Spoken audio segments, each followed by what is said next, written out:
ইলেকশনের তারিখ তো আমিও জানি না, আপনাদেরকে জানাবো 2 মাস আগে জানাবো, তো 2 মাস আগে একদম পুরো ডিটেল জানিয়ে দেবো কোন দিন ভোট হবে, কোন দিন নমিনেশন হবে, এই যে সব ডিটেল জানিয়ে দেবো ভোটের তারিখে 2 মাস আগে।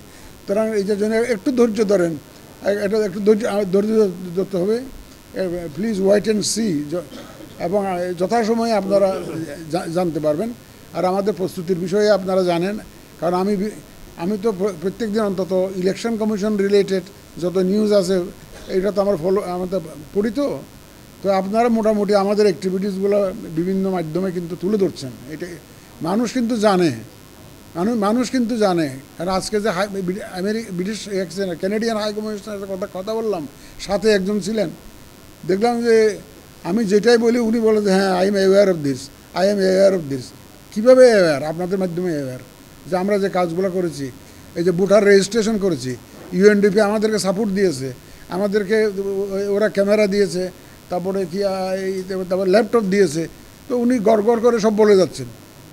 আমি বললাম যে আপনি you are aware of everything. Yes, বলে যে আমরা তো ফলো করছি, আমরা এটা ফলো করছি। তার মানে এই ফলোটা ওনারা এই নিউজগুলো পাচ্ছেন কোথায়, এই মেসেজগুলো?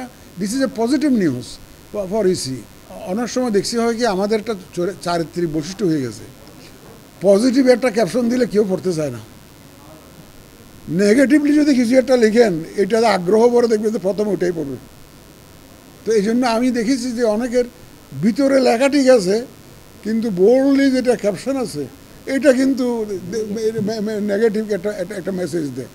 তো এটা একটু আমি তো প্রথমে আজকেও একটা পত্রিকাতে আমি দেখে ঘাবড়াই গেছি, আমি বলি এইভাবে দিল কেন, ভিতরে কি আমরা কি কোনো সমস্যা করতেছি নাকি? পরে আমি পড়ে দেখলাম everything is positive, but the caption was so negative যে কোনো কেউ পড়লে মনে কষ্ট পাবে যে কি এই কাজ করছে।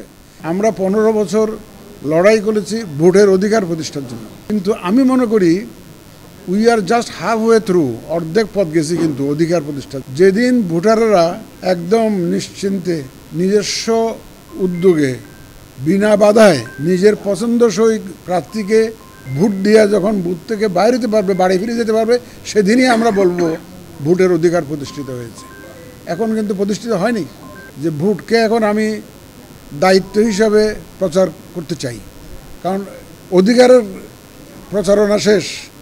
এখন প্রত্যেকটা ভোটারের দায়িত্ব হচ্ছে নাগরিক হিসাবে আইসা কেন্দ্রে আইসা ভোট দেওয়া, এটা হচ্ছে নাগরিক দায়িত্ব। আপনারা এই ক্ষেত্রে ভূমিকা রাখবেন, সবাই যাতে ভোট কেন্দ্রে আসে সেই এবং ভোটটা দেয়, সেটা আপনাদের মাধ্যমে আমি দেশবাসীকে জানাতে চাই। তো আমরা যতই দোষ দিই না কেন, আমি যেহেতু সরকারি চাকরি করেছি, যখন মানুষ সমালোচনা করে যে রাতে ভোট করেছে এবং জালিয়াতি করেছে এরকম যখন বলে, আমি খুব মনে কষ্ট পাই যে এই অপবাদ সবাইকে নিতে হচ্ছে কেন, এই অপবাদটা সবাইকে নিতে হচ্ছে কেন?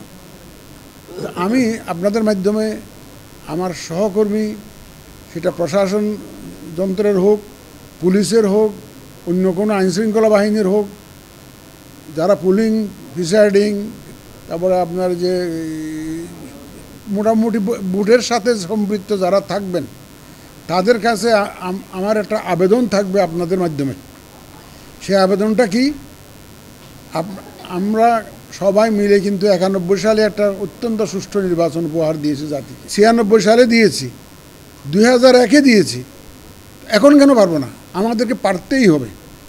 আমাদের এই যে প্রশাসন ক্যাডারের তাদের যে ইমেজ যে ক্ষুণ্ণ হয়েছে, এদের ভাবমূর্তি সিরিয়াসলি এফেক্টেড হয়েছে, পুলিশের ভাবমূর্তি সিরিয়াসলি এফেক্টেড হয়েছে, এন্টায়ার আইনশৃঙ্খলা বাহিনীর ভাবমূর্তি সিরিয়াসলি এফেক্টেড হয়েছে। এই ভাবমূর্তি পুনরুদ্ধারের জন্য এইটাই হচ্ছে সুযোগ। আমি আমার কলিগরা, আমার সহকর্মীরা যারা এই ইলেকশনের সাথে জড়িত থাকবেন, তাদের কাছে করজোড়ে আবেদন জানাবো যে আপনারা মানুষের শ্রদ্ধা অর্জনের চেষ্টা করুন। সে যে ভাবমূর্তি যেটা নষ্ট হয়েছে সেটার থেকে আপনারা উঠে আসুন। আমরা প্রমাণ করতে চাই যে আমরা পারি, সরকারি কর্মচারীরা পারে, আইনশৃঙ্খলা বাহিনী পারে, যদি তারা সত্যিকার অর্থে আন্তরিক হয়। সুতরাং এটা আমি প্রমাণ করতে চাই, বা আপনাদের মাধ্যমে তাদের কাছে আবেদন থাকবে, আসুন আমরা প্রমাণ করি আমরা 91-তে যেমন পেরেছি, 96-তে যেমন পেরেছি, 2001-এ যেমন পেরেছি, এইবারও ইনশাল্লাহ সেইভাবে আমরা প্রমাণ করে ছাড়বো যে আমাদের এই ক্যাপাবিলিটি আছে, এই সক্ষমতা আছে, এবং আমরা চাইলে এটা আমরা করতে পারি। এবং আমি সেই মেসেজটা আপনাদের মাধ্যমে আমার সহকর্মীদের দিতে চাই, যারা বিশেষ করে ইলেকশনের সাথে জড়িত থাকবে, তাদের কাছে এই মেসেজটা আমি দিতে চাই।